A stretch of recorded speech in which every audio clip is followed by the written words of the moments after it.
Hi, and welcome to Getting to Know Your Heavenly Family. Today, I'd like to introduce to you one of my favorite saints, Saint Benjamin. Saint Benjamin lived in the 5th century. He was born in the 300s, but lived until about 424, and he lived in Persia.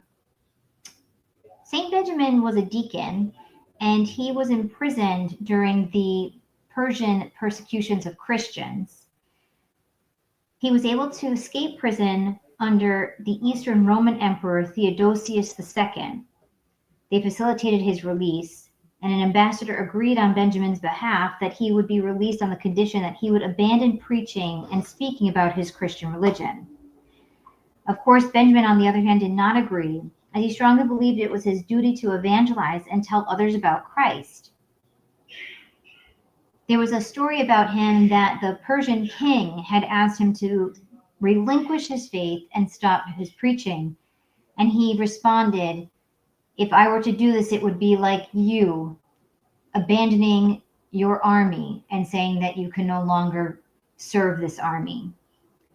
This angered the Persian king so much that he sent him into some terrible tortures. There were reeds that were stuck under his nails, both on his toes and fingers, and they were drawn, and the process was repeated with violence.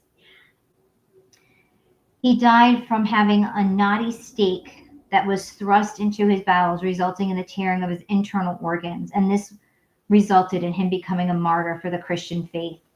He died the year 424. He was able to show Christians that no matter how much pain they endured, they must continue proclaiming the gospel. Benjamin's feast day is celebrated on the 31st of March, and he's known as the patron saint of preachers. So Saint Benjamin, pray for us. I hope you enjoyed this episode of Getting to Know Your Heavenly Family.